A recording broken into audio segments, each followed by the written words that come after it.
Coming up on this edition of Reel to Reel. I'm Terry Hegarty in Holyoke. I'll tell you about a historic proposal here, one that involves Mater Dolorosa Church and Our Lady of the Cross parishioners.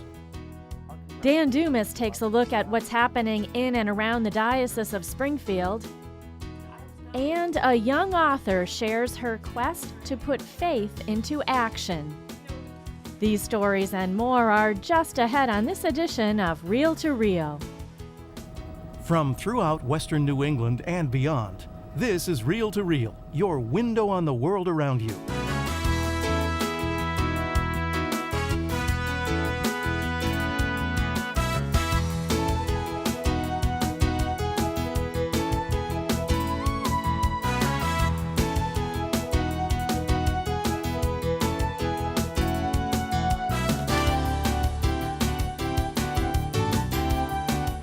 Here is your Reel to Reel host, Sharon Roulier. Hello and welcome again to Reel to Reel. Once again, a closed church is at the center of controversy, this time in Holyoke. There, a local historical commission is proposing the creation of a Polish Heritage Historic District on Lyman and Maple Streets in the city. The district, as proposed, would include Mater Dolorosa Elementary School, the Our Lady of the Cross Parish Center and Pastoral Office, along with the now closed former Mater Dolorosa Church, widely seen as the actual target of this district creation. Both proponents and those opposed to the measure have been very vocal about their respective viewpoints.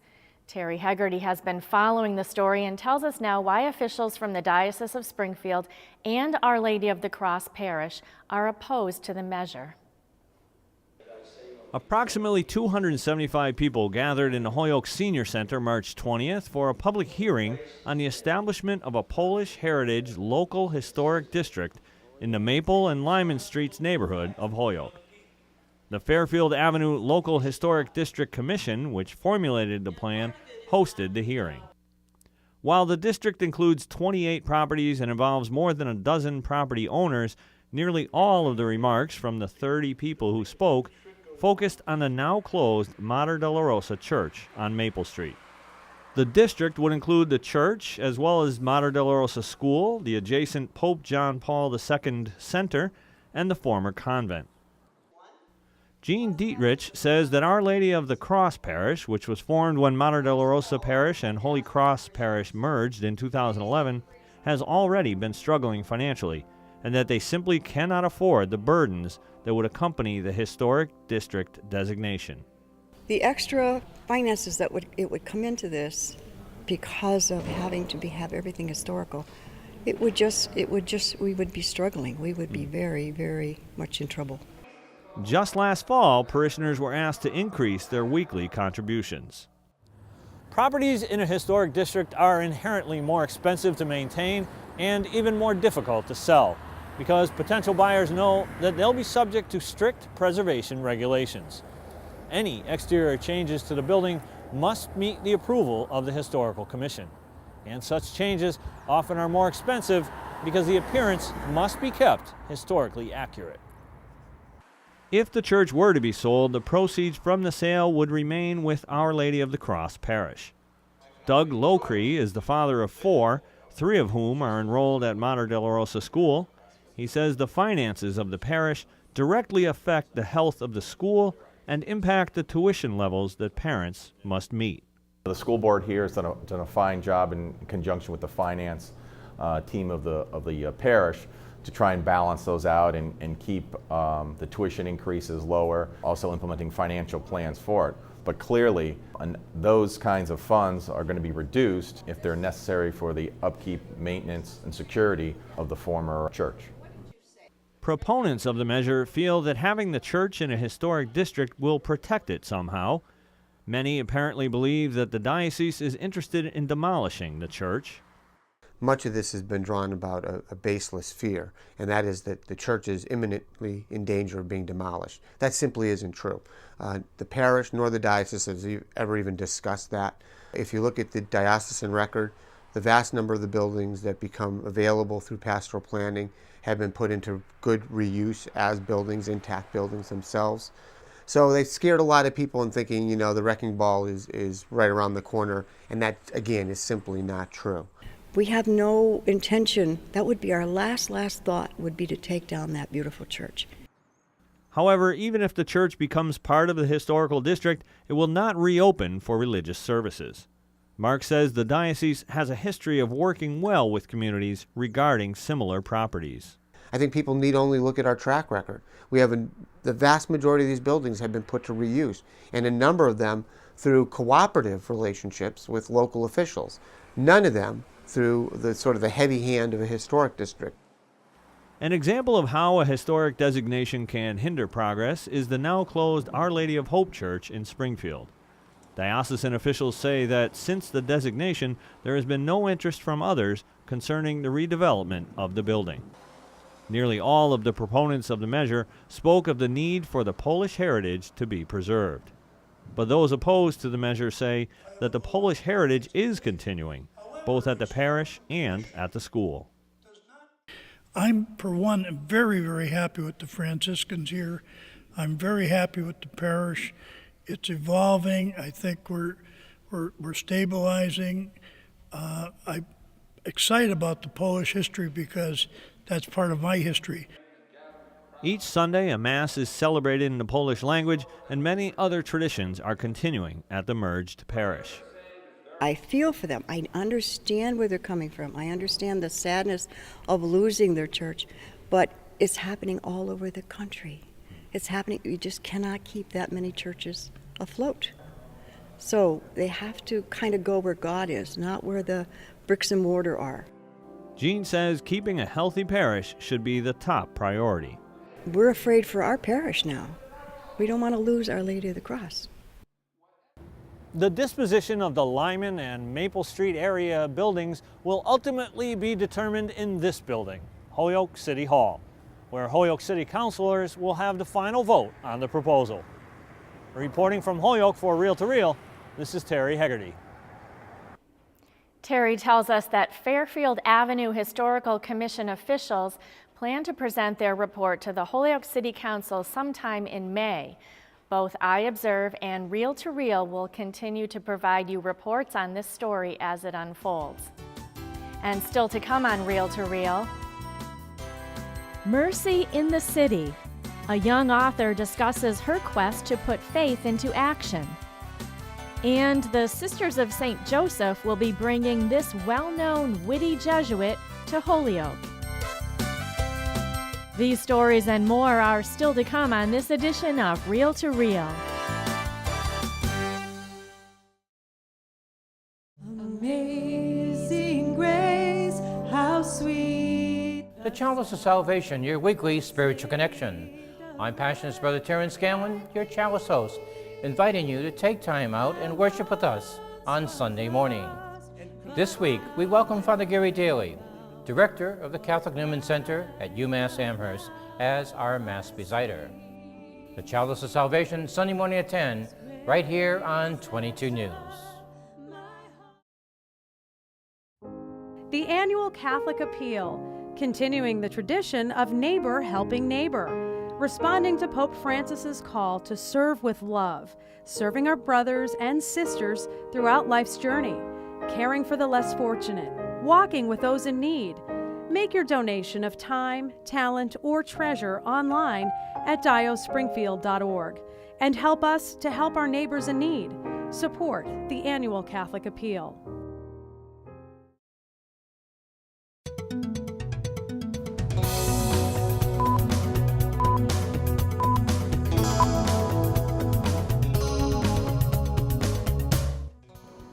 I'm Dan Dumas with your Reel to Reel News Brief. This past Thursday, during a European trip, President Obama had his first official meeting with Pope Francis at the Vatican. In their first encounter, they sat down in the Holy Father's private study for a 50-minute discussion that touched on several areas of tension between the Catholic Church and the White House. During an extraordinarily long meeting, the two leaders discussed questions of particular relevance for the Church in the U.S., such as exercise of rights to religious freedom, life, and conscientious objection, as well as the issue of immigration reform, the Vatican said in a statement. The mentions of religious freedom and conscientious objection presumably referred to the contraception mandate in the new health care law, which has become a major source of conflict between the administration and the American church leaders. Just this past Tuesday, the Supreme Court took up one aspect of that debate during oral arguments involving the Hobby Lobby retail chain. At the end of their meeting, Pope Francis gave President Obama a bound edition of his apostolic exhortation, The Joy of the Gospel, which was published last November. The president's gift to the Pope was a selection of fruit and vegetable seeds from the White House garden in a box made from reclaimed wood used to build Baltimore's Basilica of the National Shrine of the Assumption of Blessed Virgin Mary, the first Catholic cathedral in the United States. You can read more on the Holy Father's meeting with the President online at iobserve.org. Meanwhile, while diocesan men just wrapped up their annual conference a few hours ago in Chicopee, the idea of these gatherings has gained popularity. Caroline McGrath reports now on the gathering of Latino women.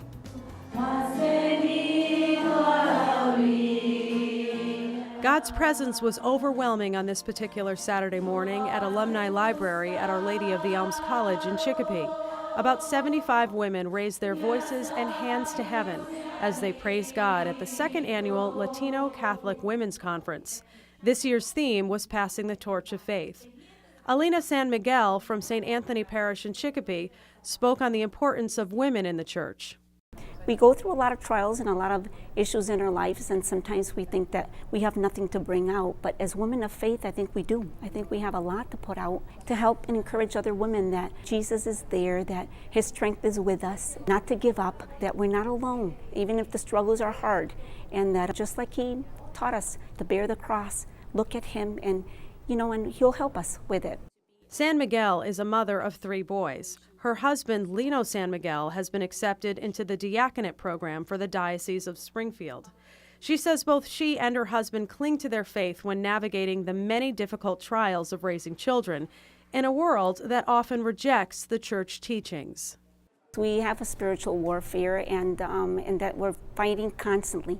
But Jesus says, do not be afraid, for I have conquered the world. And on His cross, His death and His resurrection, we have a better life. Aixa Rivera, a mother of 4 and grandmother of 6, also gave her testimony. Rivera's husband is Deacon Pedro Rivera from St. Mary Parish in Westfield.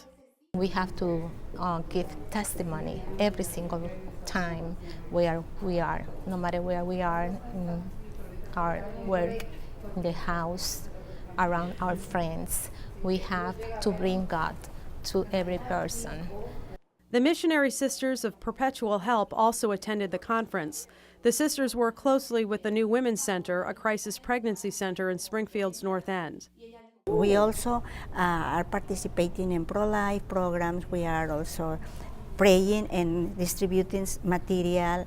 And we get through other people who are, and sometimes we also pray the rosary there in front of the clinic. The conference was a Year of Faith event. And finally, congratulations go out to Mary's Meadow at Providence Place, which this past week was recognized by U.S. News and World Report with a ranking in the publication's Best Nursing Homes of 2014, highlighting the top nursing homes in every state, covering almost 16,000 nursing homes nationwide. For the past 3 years, Mary's Meadow at Providence Place has also received the Excellence in Action Award from the nation's leading provider of performance improvement solutions for the senior care industry. Additionally, Mary's Meadow has earned deficiency-free surveys from the Massachusetts Department of Public Health for the past 2 years. To earn such a survey, skilled nursing facilities must successfully complete a rigorous evaluation for compliance with federal and state standards regarding staffing levels, quality of care, safety, food services, and cleanliness of facilities. Our congratulations go out to the staff and residents there. Remember, you can always stay informed on all the happenings in our diocese by logging on to our news and information website, iobserve.org. There you will find up-to-the-minute and accurate news on the Catholic Church, both here in the Diocese of Springfield and beyond. You can also see video reports from Reel to Reel and from the award-winning team at Catholic News Service. That's our news and information website, iobserve.org. I'm Dan Dumas, and that's your Reel to Reel News Brief. How faith-filled do you need to be to act as Jesus would? Is it possible to perform the corporal works of mercy in your town today, in between loads of laundry, work meetings, and trips to the grocery store? Well, former Catholic communications producer Carrie Weber, now the managing editor at America Magazine in New York City, and daughter of our own Peggy Weber, set out to answer these questions. The results recently published in the form of her first full-length book, Mercy in the City: How to Feed the Hungry, Give Drink to the Thirsty, Visit the Imprisoned, and Keep Your Day Job. She recently spoke about her work to some students at the Catholic Newman Center at the University of Massachusetts at Amherst. All Christians are asked to physically and spiritually reach out to others in need. The 7 corporal works of mercy concern the material needs of others: to feed the hungry, give drink to the thirsty, clothe the naked, shelter the homeless, care for the sick, visit the imprisoned, and bury the dead. As a single woman living in New York City, Carrie Weber decided to challenge herself. When asked to write a devotional book about Lent, she went a bit further, trying to complete all of the corporal works of mercy during Lent. I realized I was not really doing any of these corporal works of mercy. They seem to be very obvious, they seem to be very easy, feeding the hungry, giving drink to the thirsty, but they're also very easy to ignore. Mercy in the City evolved to use the Lenten season as a backdrop, and also considers topics of faith and justice relevant to any time of the year. The author admits there are challenges in performing these works. I think the corporal works of mercy are always very challenging, and we need to do them in a way that builds relationships. It's very easy to go somewhere and to throw out 100 sandwiches and say, all right, I'm very merciful.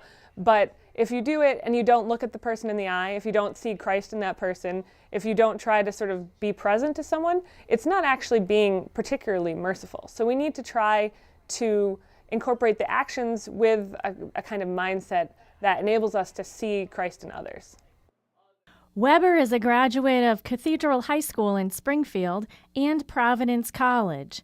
She began her involvement with the Catholic press at age 16 when she joined the summer staff of the Catholic Observer, the former newspaper of the Diocese of Springfield, and the Reel-to-Reel television program. Following her graduation from Providence College in 2004, she spent 1 year as a full-time volunteer with the Mercy Volunteer Corps, teaching on a Navajo Nation reservation in Arizona. Now, how did growing up in Springfield shape your faith life? Well, Springfield has a wonderfully vibrant Catholic community here, and to be a part of that community really helped me to feel a part of the larger church, which I really appreciated. And there's a lot of people here that are very service-oriented, and to be able to participate in a lot of the ministries that are here in Springfield and a lot of the volunteer opportunities through Cathedral High School, I was really there was instilled in me a kind of spirit of mercy that I think continued on into my current life. For those who are overscheduled, too busy, or think they're not religious enough to practice the works of mercy, Weber says she hopes her new book will bring some encouragement. We don't have to be perfect. We don't have to be in a perfect spot in our lives. We don't have to have the rest of our lives clear of our schedule. We just need to be present to people, and we need to enter into relationships with others meaningfully and in a way that brings Christ to others. Carrie Weber has traveled the country and the world as a reporter and says that from each trip she garners more knowledge of how to live out her faith. She's excited about the publication of Mercy in the City and is looking forward to talking about it to those who attend the annual Springfield Diocesan Catholic Women's Conference on April 26th, during which she will be a guest speaker. Well, the 7th Annual Catholic Women's Conference will be held Saturday, April 26th at the Bellamy School in Chicopee. Joining me now to tell us more about this upcoming event is Peggy Weber. Thanks so much for being with us today, Peggy. Oh, glad to be with you, Sharon. So this event has been a popular one for women throughout Western Massachusetts for some time, and even other states as well. What can you tell us about the agenda for the day, the speakers? Oh, we have a great day in store. As you know, you said it's April 26th, and we have 3 wonderful women speakers. We have Lisa Hendy of CatholicMom.com. She's coming in from California. She's a national blogger, writer, and she talks more than just about moms. She talks about women's spirituality and even technology. We also have Sister St. Joseph Eleanor Spring, some homegrown talent, who everyone knows. She's been a Sister of St. Joseph for 50 years, and she's also been a part of prison ministry and restorative justice for years. So she will be our other speaker. And our special collection at the Mass that day will be for the Sisters of St. Joseph. And our third speaker I know rather well, Carrie Weber, my own daughter, but she's an accomplished woman in her own right. She's the managing editor of America Magazine. She's written a book about mercy in the city and how to live the corporal works of mercy without giving up your day job. And she just visited Rwanda with Lisa Hendy, and they have much to say about that. Like so many women today, we are all very busy, but you are encouraging women to take the time out to go to this event. Why? Oh, busy is a word you hear so often, but I think the cure for busyness is to take a day like this and just sit, join with other women in private prayer, quiet, community. This day can be whatever you want it to be, but it is guaranteed to not only feed your soul, but to feed your body. There's good food there as well. All right, thanks. It sounds like you have a wonderful day planned, and we remind everyone that there is still time to register. You can do so by going to iobserve.org and clicking on the Women's Conference link, or by calling 452-0812. And finally today, Jesuit Father James Martin, noted author, evangelizer, and editor-at-large at America Magazine, will be bringing his own humor and wit to Holyoke to benefit the Sisters of St. Joseph on May 3rd. Peggy Weber first brought us this profile of Father Martin back in 2012. College Alumni Association and the Church in the 21st Prayer, fasting, penance, and humor. Which of these belong in the spiritual life of a Catholic? Well, according to Jesuit Father James Martin, all of them do. And from the sounds of laughter coming from St. Ignatius Church on the campus of Boston College, he is right. And so we join with the choirs of angels in their unending hymn of praise, Holy, holy, holy Lord. And I think if that's the way the choirs of angels are singing, we are in big trouble. He also is spreading that message of joy in an interview at Catholic TV in Boston. It's a reminder that something that Catholics, I think, tend to forget, that part of a healthy spiritual life includes humor. He also embodies a cheerfulness when he talks to others about the Catholic faith. Because Catholics tend to forget that ours is a joyful faith, that Christ is risen, right? The noted author and culture editor of America Magazine, Father Martin has been touring to promote his latest book, Between Heaven and Mirth, Why Joy, Humor, and Laughter are at the heart of the spiritual life. He was interviewed for several shows at Catholic TV, including This Is the Day, Clear Voice, and The Gist. He later spoke to more than 800 at Boston College. I think we need to be, as I say in this book, more joyful. I think that a lot of people see Catholics who are grumpy and dour, and for a number of reasons. And I don't think young people are attracted to that. Father Martin is a gifted speaker and preacher, and he can tell some really good jokes. The Jesuit says, I would like to be the president of the most prestigious Jesuit university in the country. And poof, he's at BC.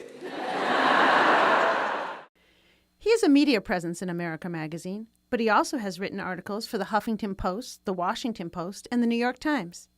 He uses Facebook and Twitter. He is ready to go out to the mountaintops and to church basements to preach the good news. And he is willing to use electronic and social media to get the job done.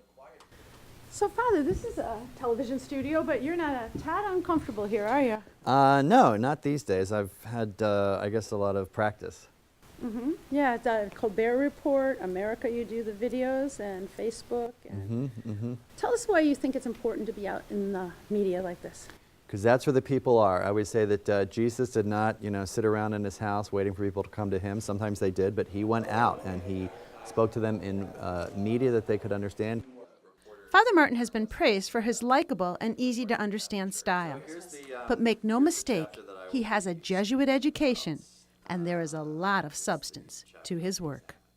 I think it's really important in terms of the new evangelization to just meet people where they are. So what I've tried to do with my books is try to talk in an accessible way and in an inviting way about the faith, about Jesus, about God, about prayer. The life of an evangelizer is one that suits Father Martin's talents and faith. He is a best-selling author and in great demand as a speaker. And it is a life that was not on his agenda when he was studying finance at the Wharton School of Business at the University of Pennsylvania. Following his graduation, he worked for General Electric for 6 years. He said he grew more dissatisfied with life in corporate America, then saw a documentary about the Trappist monk Thomas Merton, and that got him thinking about religious life and the priesthood. Then Father Martin met with some Jesuits at Fairfield University. As soon as I met the Jesuits, you know, it just clicked, and I felt very much at home, and I entered in 1988, and best decision I ever made. I love being a Jesuit primarily because it's the way that I can experience God. He adds that he loves his Jesuit brothers, the work they do, and the Jesuit spirituality begun by St. Ignatius. Father Martin will talk about Ignatian spirituality and the easiest prayer ever. Everyone thinks they don't pray right. They think that when they close their eyes, something's not happening that's happening in somebody else. He also will talk about joy in the spiritual life, a topic based on his latest book. Father Martin is aware that he is coming to an area that has been hit with a lot of difficulties. However, his message will still be joy. And that doesn't mean you have to, you know, jump up and down and be happy when a tornado, you know, hits your town, or a flood, or a snowstorm, you know. But it does mean that eventually, by living lives that are grounded in God, we are brought to joy.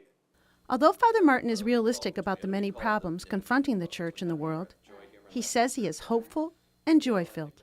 What gives me hope in the church? The resurrection, frankly. That's the basis of my spirituality, in that, you know, no matter how dark things can seem, you know, in terms of the church or in terms of our lives, there's always that hope of new life, that Christ shows us that there's always something new around the corner.